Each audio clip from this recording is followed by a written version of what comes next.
Hi guys! So ito nga, kung meron kang pagdududa sa iyong kapasidad, sa katalinuhan at kabobohan, ay manood ka sa tuwad ko dyan sa Senate, sa Pilipinas. Tapos, habang nakikinig ka, kapag naniwala ka sa script na mga bugok, ayun, alam mo na, ob-ob ka.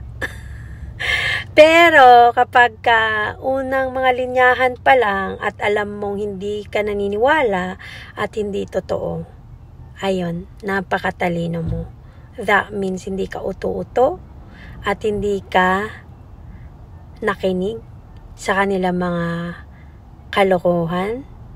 So, malalaman mong hindi ka ob-ob and at the same time, meron ka pa ding puso. So, go! Panoorin na ang tuwad ko dyan sa Senate hearing.